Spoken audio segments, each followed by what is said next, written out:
Good evening, and welcome to tonight's program on Valley Veterans Forum. Our guest tonight is retired Lieutenant Commander Robert W. Hayes, U.S. Navy, who has the distinctive identity of serving through three separate wartime eras: World War II, Korea, and Vietnam. If you include the Cold War that has occurred on and off in between, that would be four. Moreover, he wore two different colors of shoes during his naval career, both brown and black, and served in the Merchant Marine thereafter to boot. Without stealing any more of his thunder, I am pleased to welcome Bob Hayes to Valley Veterans Forum to tell us about his life and experiences before, during, and after his military career. Bob, welcome to the show. Where would you like to begin? Thank you. Well, I was born in Champaign-Urbana, Illinois in 1925, and I went to four different high schools because my father was a school superintendent who changed his job each year. In 1942, Navy recruiter came around to the school and said that the war is not going well for us in the Pacific. How would you like to learn how to fly and go out and be a part of our wartime effort? And I said, certainly I would, not thinking that if the Japanese were shooting down our best pilots, what would they do to a new man like me? But I went ahead and signed up, and my folks, I guess, were very happy they didn't have to worry about my college, because the Navy had promised us college at the end of the tour. I went through various pre-flight schools at University of Texas in Austin, Texas, St. Mary's College in Moraga, and I went through primary in Norman, Oklahoma. And after I got my wings, I went out to the Pacific. And the thing I remember about World War II most is being in Manila Bay, staging for the invasion of Kyushu, the southernmost island in Japan. And we were ready to go in August of '45 when they dropped the bomb on Hiroshima and Nagasaki. So this, in effect, changed everything for us. I was 20 years old, flying a hot airplane, and I had mixed emotions about the bomb. But we had been given briefings about the invasion, and we were told that 1 out of every 2 of us would become a casualty, and that we would have to kill 90% of the Japanese population, including women and children, because they were so set against us and so set against surrender. But they did surrender, and we became part of the occupation instead of the invasion. I was reassigned to the Mars Squadron, VR-2, out of Alameda. The Mars is rather unique in that it was a 4-engine flying boat designed to carry a fully equipped infantry company to the scene of the action, which would be an atoll in the South Pacific, and land and come back and get some more fighters. The Mars was the largest seaplane at the time, before the Spruce Goose. The Mars had a crew of 17, including 3 pilots, 2 navigators, 4 radiomen, 4 mechanics, and some other personnel.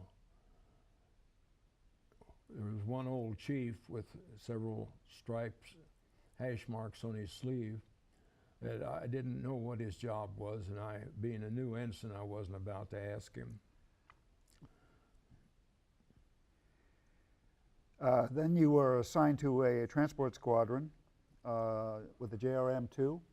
Well, yes, she was strictly for carrying that company, but when the war ended, she no longer had a mission, so we were told that we had to show the flag, and we'd take off from Alameda, go to Kihei Lagoon in Honolulu. It's since been dredged up and is now the main runway at Honolulu International. From there we might go to French Frigate Shoals, Johnson Island, then on to the Marshalls and land at Majuro Atoll, then to the Marianas, land at Saipan, go on to Manila, hang a left, go down through Singapore and Kuala Lumpur and on into Australia, and come back just to show the flag. Because in 1945, Americans were all heroes. We were welcome anywhere in the world at that time. You were, then shortly after that, you were assigned to fly DC-4s, or the military version is called the C-54? The Navy called it the R-5D. It was a 4-engine transport.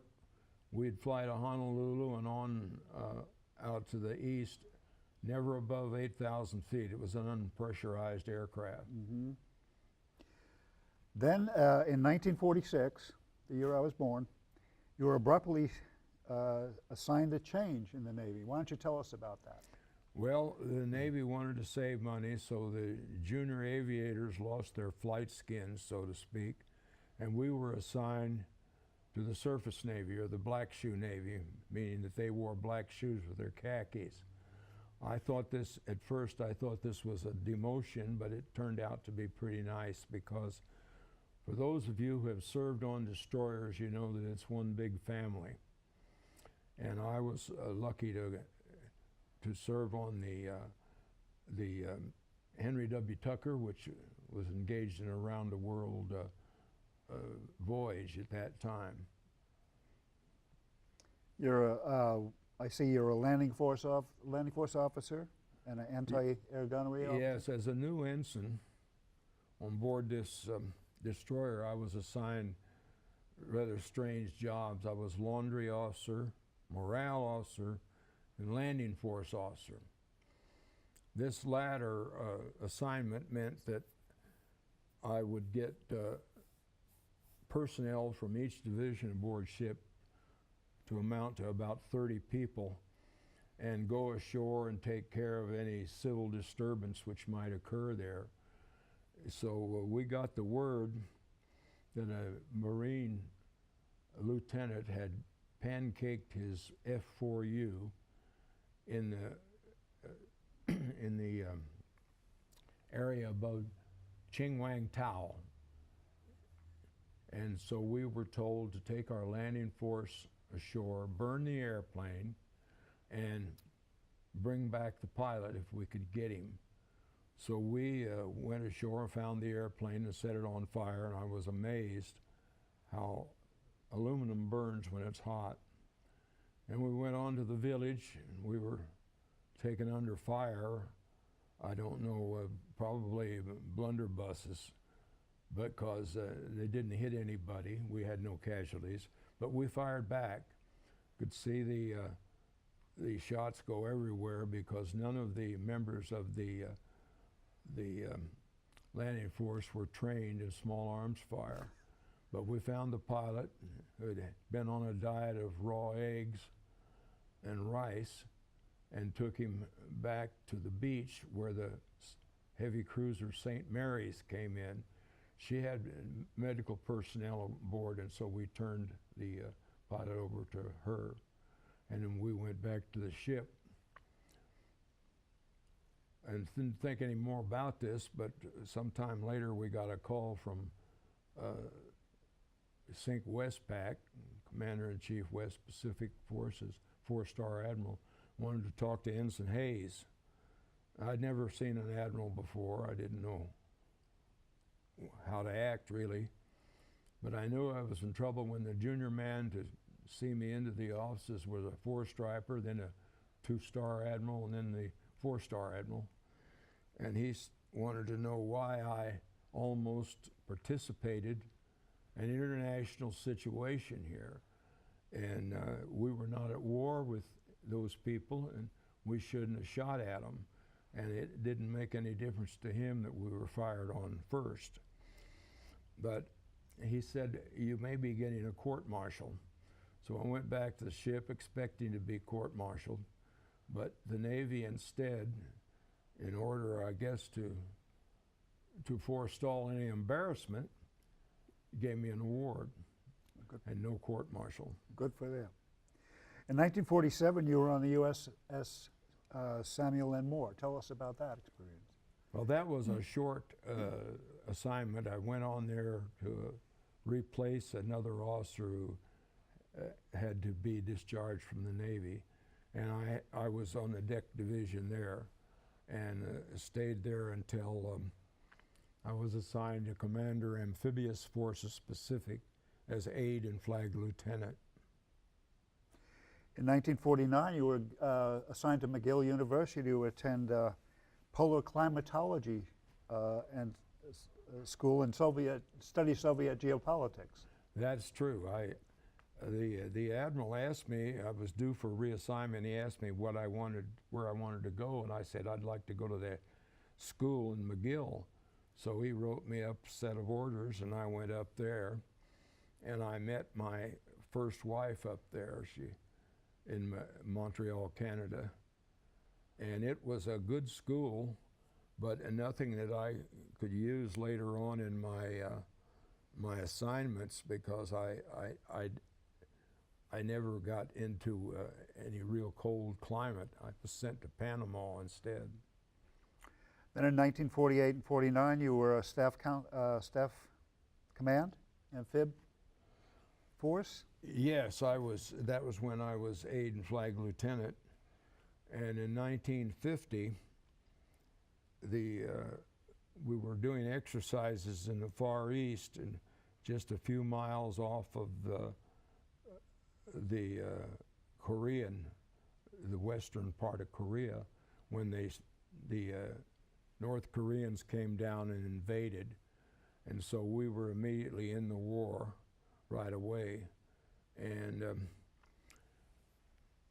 MacArthur was assigned as commander-in-chief, and he set up a lot of staffs to take care of the invasion plan he had for the port of Incheon.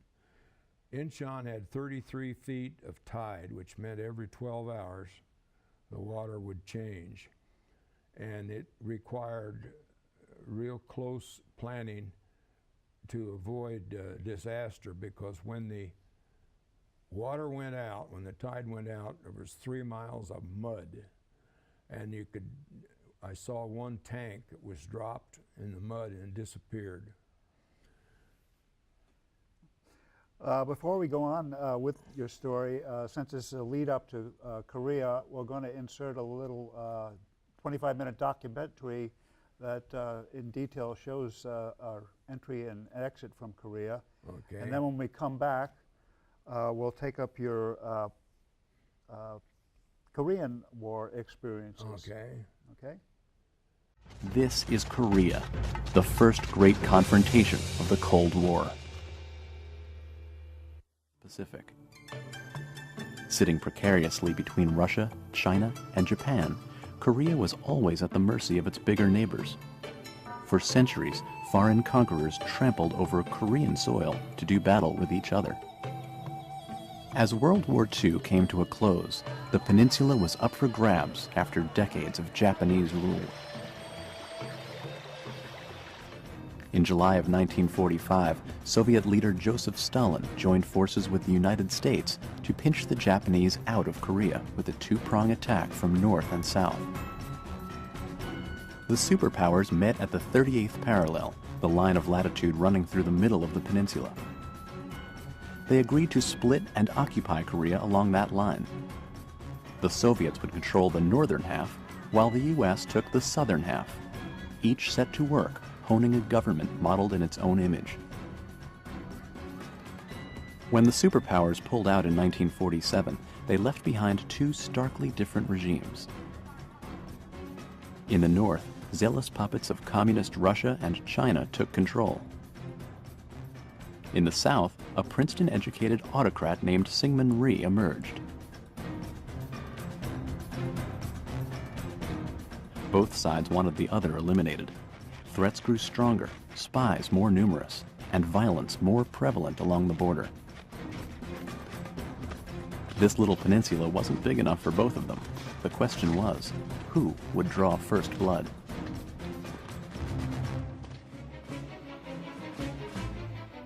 At 4 a.m. on June 25, 1950, the armies of North Korea stormed across the 38th parallel, hoping to crush the South in one overwhelming offensive. 135,000 communists besieged a ragtag South Korean border patrol and steamrolled southward. At outposts all along the border, South Koreans and their American military advisors were overrun, caught completely off guard. The U.S. had deprived South Korea of weapons and ammunition, thinking it might invade the North and start a war. Syngman Rhee, the South's fiery and aggressive leader, had threatened to do so. All that held him back was a lack of firepower. Now, the U.S. strategy of restraint had backfired. The South was on the receiving end, with nothing to defend itself against the communist tanks and heavy artillery. In just 2 days, Seoul, the South Korean capital lying 30 miles below the parallel, was captured by the North. North Korea hoped the U.S. would look the other way and let the South be taken. But the American home front was being whipped into a frenzy over communist aggression. If South Korea fell to the Reds, would Japan be next? Sensing public outrage, President Harry Truman immediately called for U.S. air and sea strikes against North Korean targets. Korea is a small country, thousands of miles away, but what is happening there is important to every American. An act of aggression such as this creates a very real danger to the security of all free nations. This is a direct challenge to the efforts of free nations to build the kind of world in which men can live in freedom and peace. This challenge has been presented squarely. We must meet it squarely. Truman called on the United Nations to lead a police action against North Korea. The prompt action of the United Nations to put down lawless aggression and the prompt response to this action by free peoples all over the world will stand as a landmark in mankind's long search for a rule of law among nations. Douglas MacArthur, the commander-in-chief of Far East forces and a legendary World War II general, would face a great challenge as leader of operations.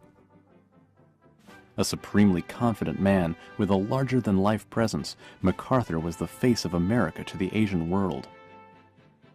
His cherished military legacy would be put to the test in Korea. It quickly became clear that this was no police action. This was war. And unless support arrived in a hurry, it would be a short one. The North Koreans were pushing steadily south toward Busan, and UN troops faced a real possibility of being driven into the sea. The first American strategy was to dig in along the front and set up blockades. But time and again, the North Koreans would move around them and block from the rear. Unit after unit was trapped in enemy territory.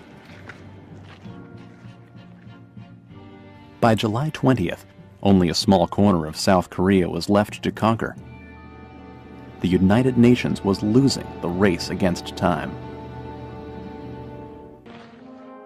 By mid-August, the United Nations had built up enough manpower to level the playing field. Units arrived through the port of Pusan from nations as diverse as France, Turkey, Thailand, and Ethiopia. The British Commonwealth forces, drawing men from Great Britain, Canada, Australia, and New Zealand, were also important contributors. Most of these men were too young for World War II. They were eager to make their own mark on this new battlefield, but few of them could comprehend the harsh realities of war that awaited them.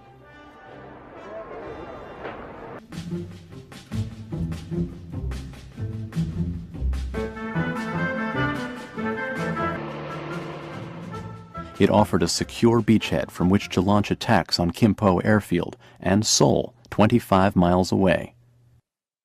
But the operation called for amphibious teams to land on a small beach, scale a seawall, and attack directly into a city. It would require soldiers of unparalleled bravery. MacArthur created a special 10th Corps to carry out the operation. Divisions from the Army, Marines, and Navy were pulled from the action around Pusan to lead the charge.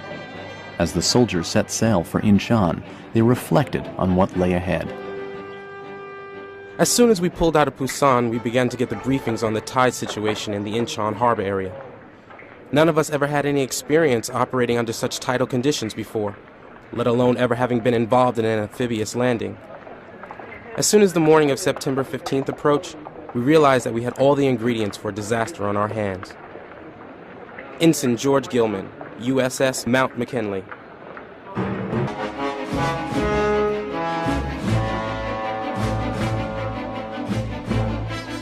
MacArthur's gamble was a rousing success, and no one was more delighted than the great general. But his thoughts quickly turned to the real prize that lay just over the horizon.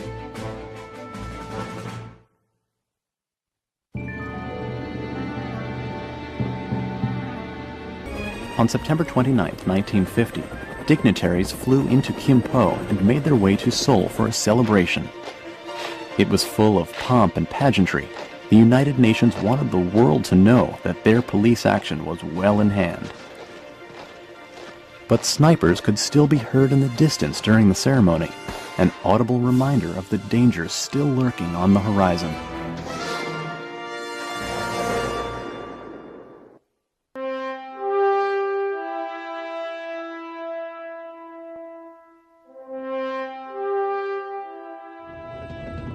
In September of 1950, the momentum was shifting dramatically in favor of the United Nations. The Eighth Army was pushing northward at a pace that recalled Patton's drive across France after Normandy. The first objective was to reach the 38th parallel, where the war began, to reclaim South Korea's old borders.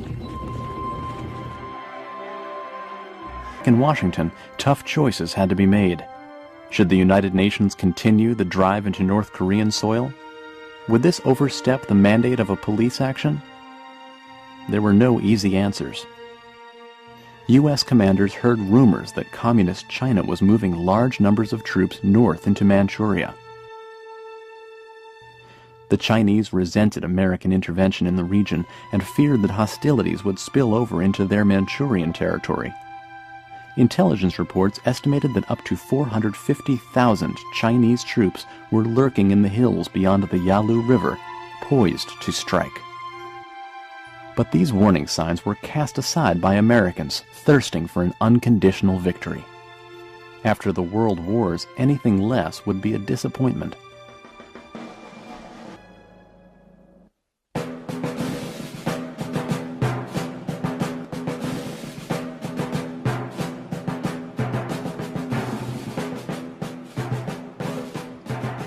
On October 25, 1950, the silent fears of the United Nations were confirmed. The Chinese that had been quietly amassing between the UN forces and the Yalu River suddenly made their presence known.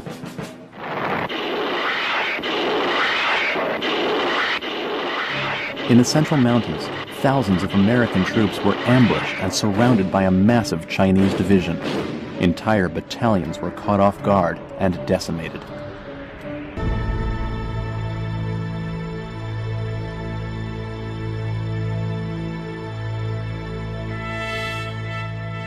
General MacArthur watched from a distance as his forces crumbled in November 1950. Korea would be his final crusade, and a resounding victory there would have assured his immortality. But that victory, imminent just days ago, was slipping away. His frustration was immeasurable, and most of it was directed at the Truman administration. Truman had limited MacArthur's resources to prevent him from attacking China.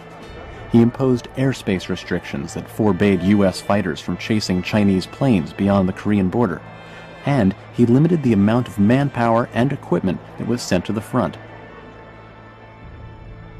MacArthur found these restraints crippling.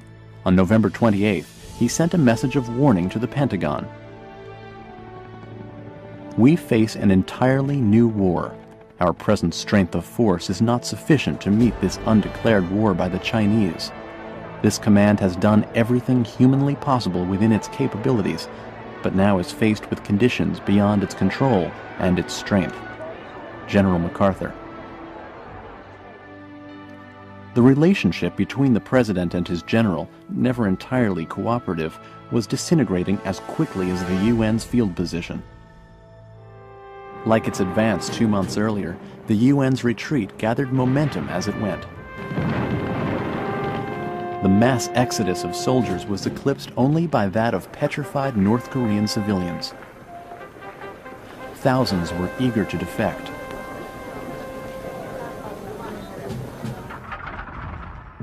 Their restlessness may have been inspired by UN-sponsored leaflets like these that were airdropped over North Korean villages. The leaflets warned of the dangers of communism and touted the freedom of Western ideals. Disgruntled with their treatment in North Korea, thousands fled south. Meanwhile, the Chinese charge continued. As Christmas approached, UN morale was desperately low.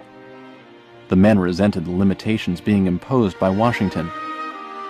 Their complaint, which would be echoed 15 years later in another Asian conflict, was that they weren't being allowed to use their superior force to win.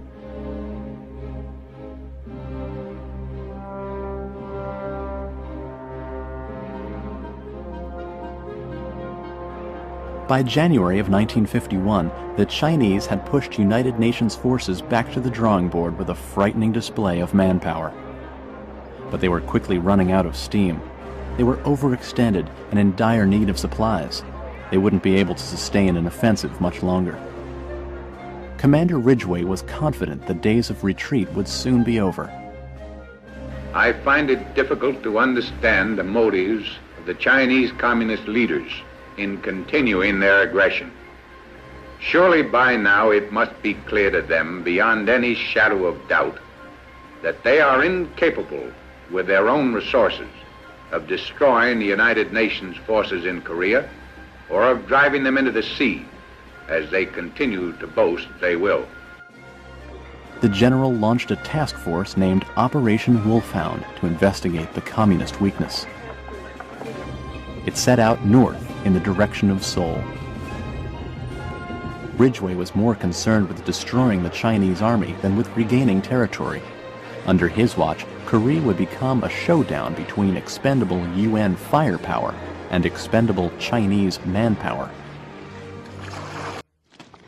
By March 15, 1951, the rejuvenated forces gnawed their way back within striking distance of the 38th parallel, all the way to Seoul's doorstep.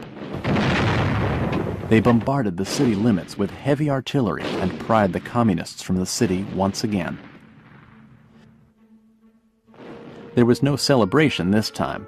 After 4 invasions, Seoul was in shambles. It was business as usual. UN forces pressed on and reached the 38th parallel by the end of March. It had been 6 months since the first invasion of North Korea, and again there was a debate over how far this offensive should go. This time, President Truman wanted a settlement. As he saw it, the first attempt at uniting Korea had proven to be a mistake, and a second attempt would only waste more American lives. MacArthur had a different view. He insisted that the campaign against China be widened to include blockades of its coast and airstrikes on the Chinese mainland. Truman had had enough. He announced to the world that he was firing General MacArthur. It is with the deepest personal regret that I found myself compelled to take this action. General MacArthur is one of our greatest military commanders. But the cause of world peace is much more important than any individual. It was an ideal field position to bring to the truce table. Total victory over the Chinese might take years and cost countless American lives. So Ridgway wired Washington to say the time to talk peace was now. President Truman and his Joint Chiefs concurred. It was time to extend the olive branch.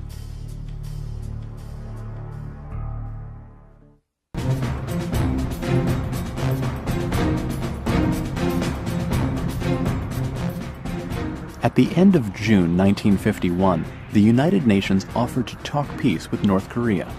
2 days later, the Communists replied in kind. It was encouraging news. For the talks, the truce team settled on the tiny village of Panmunjom, between enemy lines. Right away, it was obvious that the negotiations would be as torturous as the war itself. Both sides came to the table acting as the victor, pressing the other to make concessions expected of the loser. Their objectives differed drastically. The UN wanted a new border drawn along current front lines. The Communists called for a return to the 38th parallel. The Chinese demanded that all their prisoners be returned, even against their will. But the Reds had slaughtered most of the UN captives they had taken. Of the more than 100,000 UN soldiers thought captured by the Reds, only about 13,000 came back. Relieved just to be alive, those lucky few told horrifying tales of torture, brainwashing, and severe hunger. They talked about the Chinese campaign to re-educate them and turn them against the cause of democracy. They were forced at gunpoint to speak out against America on the radio. And they described prison camps where there was no medicine and rampant disease. Thousands went crazy. Thousands more starved to death.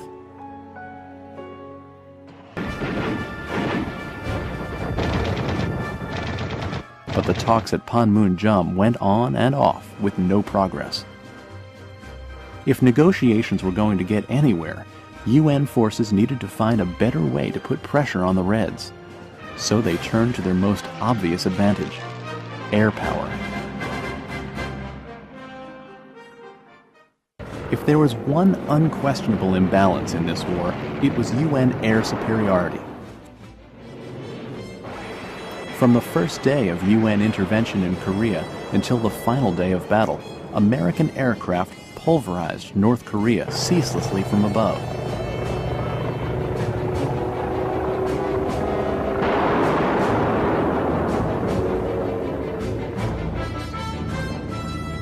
Most planes in the UN fleet were built during World War II, like the B-29 Super Fortresses that still dominated bombing operations.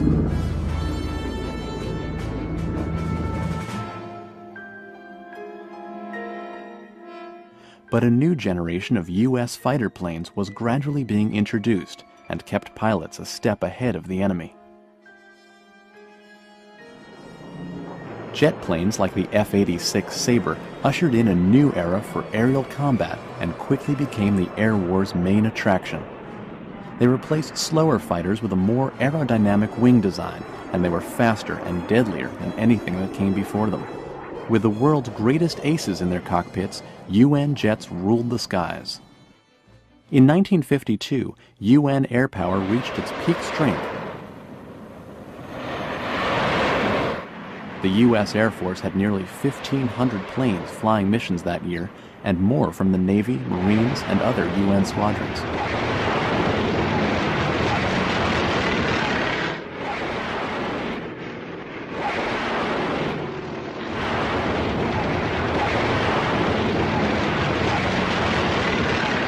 That summer, a massive show of force was unleashed over North Korean skies, meant to force the communist hand at the peace table. The Air Force descended on a remote corner of North Korea just below the Yalu, where the country's largest industrial targets were hidden. But this was where the Chinese had their only strong fleet of fighter planes, so UN pilots were prepared for anything. On June 23rd, U.S. dive bombers and jets launched an intense string of attacks on several major industrial centers.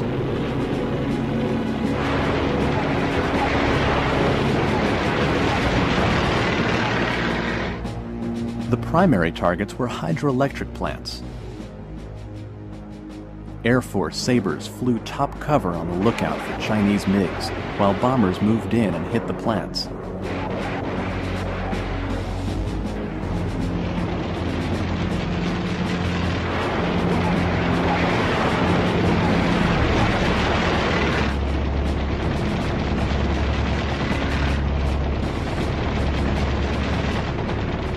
The attacks were swift, sudden, and perfectly executed. When the smoke cleared 2 days later, 90% of North Korea's electrical capacity had been destroyed. These airstrikes would stand as the most vital of the war, and they didn't escape the notice of South Korea's leader, Syngman Rhee. Your planes hit enemy military centers. They hit the communist columns. Everybody knows that American planes played the most important part in this war.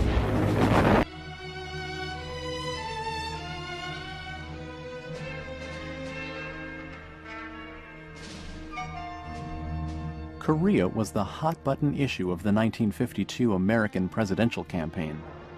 With voters running low on patience, the Democrats faced an uphill challenge against the Republican nominee, legendary General Dwight D. Eisenhower. Ike had commanded Allied forces in Europe during World War II and had retired earlier in the year from America's most prestigious command. Even MacArthur played second fiddle to Ike. Harry Truman had served as president for more than 7 years and decided not to seek another term. As the Korean conflict entered its third year, Americans were afraid the war would drag on forever and wanted a leader who could end it quickly. In a late October stump speech, Eisenhower managed to put their fears to rest. I shall go to Korea.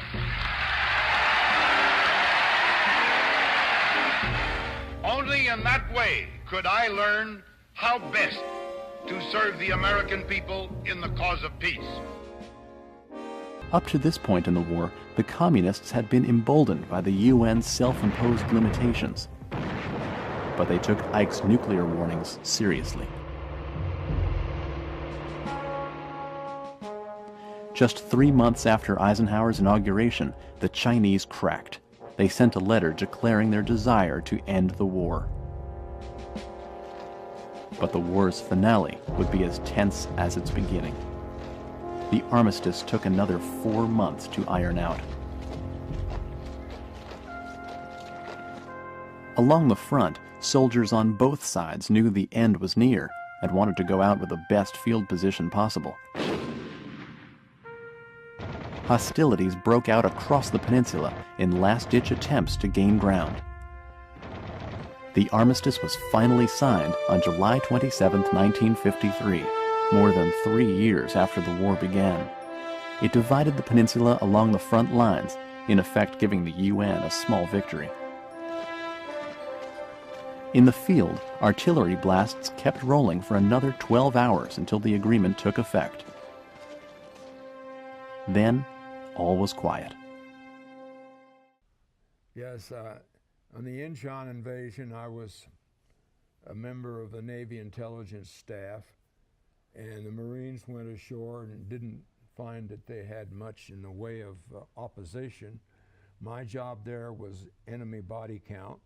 I would go ashore and count the enemy bodies, and most of them were young kids, maybe 16 years old. The Marines made short work of that invasion. and we successfully cut the North Korean supply line to the south. If we hadn't have done this, they would have probably pushed us down to the Pusan perimeter, which they did later in another part of the war. But my job in the Incheon invasion also involved distribution of the top secret operation order to every command which to be concerned with the invasion. And had I mismanaged or lost any of that material, I probably would still be in Leavenworth. We don't want to think about that.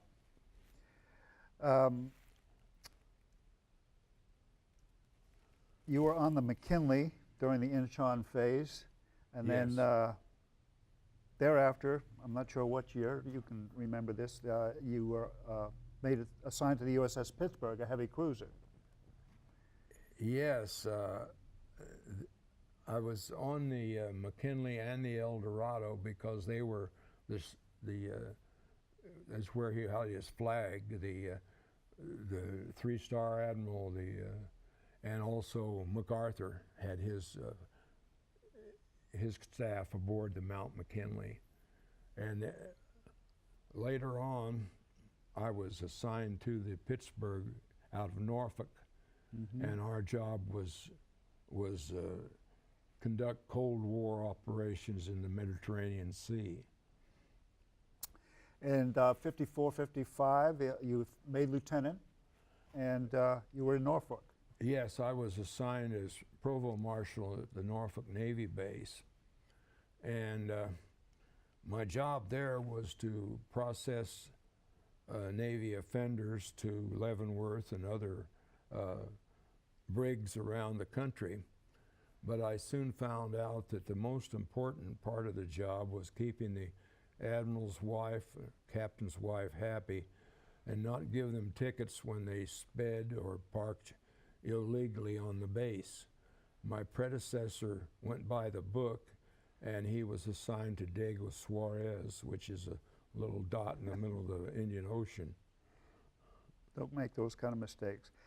I see in 1955-56 you were on the USS Cogswell. Cogswell. She was out of San Diego, and I was served in 2 deployments to the Far East on her. I was the operations officer, and we were there to unofficially, of course, harass Russian shipping. And the procedure was, if we saw a silhouette hull down on the horizon, we determined from our spot cards whether she was a Russian or not.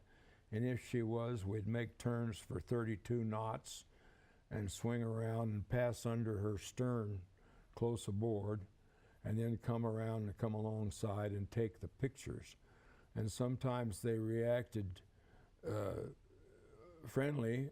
They'd wave and take pictures of us, but at other times they tried to collide with our ship.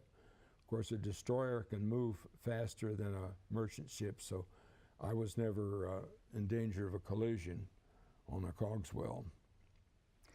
I see that then you were, in 57, you were inspector in the San Diego, readiness inspector? Yes, it was our job to check the operational readiness of various ships, including carriers, battleships, cruisers, destroyers, submarines.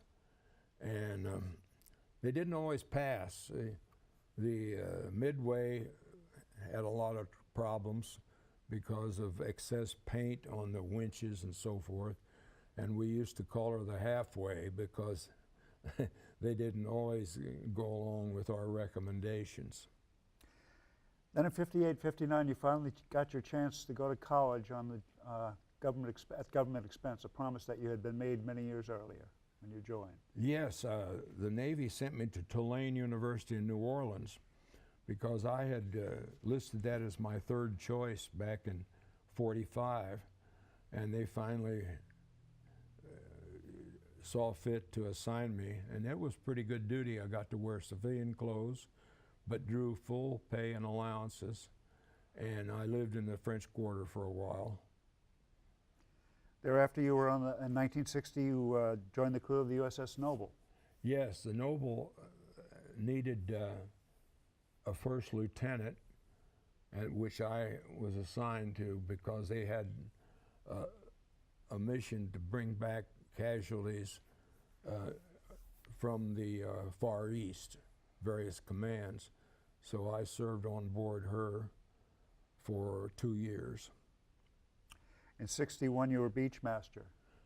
Yes, I was exec of the beach master. The beach master has the job of controlling the beach when there are landings, and also to advise the underwater demolition teams of where the beach need to be cleared.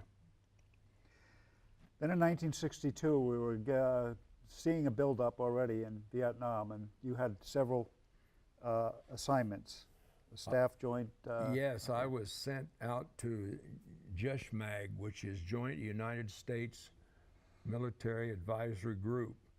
And we knew that war was coming, and my job was to check different areas where we could insert our troops for the best effect. We knew that the North Koreans had superior forces, which they did, and they sent down. And for a while there, things didn't go well for us until we got additional personnel out there. Shortly thereafter, you were sent to jungle school, and then another school in Yes, Canada. while in Vietnam, I was trying to practice to win the hearts and minds of the people, or counterinsurgency it was called. Mm-hmm. And it didn't take long for me to discover that this was not working. The villages were okay for us in the daytime, but at night the VC took over, and we were not able to effectively occupy that area. So the Navy, in its wisdom, sent me back to the Schools Command in Coronado, where I was to teach counterinsurgency, which I knew wasn't working in Vietnam. So I lasted about 30 days in that assignment. Then 64, 65, you were assigned to CEDO headquarters, Dominican Republic. Yes, there was an election being planned in the Dominican Republic, and one candidate was a communist, a buddy-buddy with Castro. The other candidate we supported, and we wanted to interfere with this election because we were afraid at that time of the domino theory. In other words, if the Dominican Republic became communist, other countries in the Caribbean would also. So I said, yes, I'd like to have that assignment, because I knew that it was a boondoggle in that we would be assigned to 5-star hotels on the beach and not really have any duties. And I didn't know what my job was, but I volunteered to serve on the staff of a brigadier general who had a brigade of the 101st Airborne down there to supervise the election. And the people resented our presence, and they would do all sorts of things, like we would give the kids jawbreakers, candy, and they'd put them in slingshots and shoot out our windows of our Jeeps. But one afternoon, I was going across country for some deal, I guess, probably a barbecue.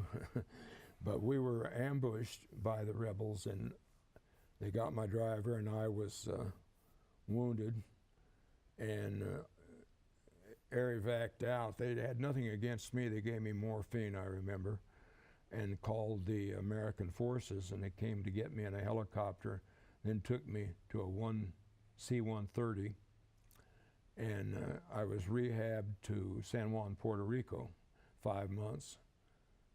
And following that, I went before a medical board, and they said what no professional Navy man wants to hear is unfit for sea duty. So I went ahead and took a medical retirement. And that was when you were just 40? I was 43 years old. 43 years old. So then you're a man that's retired with still have plenty of energy. Then you decided you wanted to see more of the world through the Merchant Marine. Yes, I joined up in the Merchant Marine because everybody knew that they made a lot of money. In fact, I made more money as a second mate in the Merchant Marine than I did as a lieutenant commander in the Navy. And I went through the Coast Guard schools to qualify for mate in the Merchant Marine, and I found out quickly there's a lot I didn't know about rules of the road. But I managed to pass, and I was third mate on one ship called the Junior, and then I was second mate on another one called the Tavivis. These were out of San Francisco by United Fruit Company, and our job was to bring various foodstuffs to the Vietnam area, mostly for the Officers Club.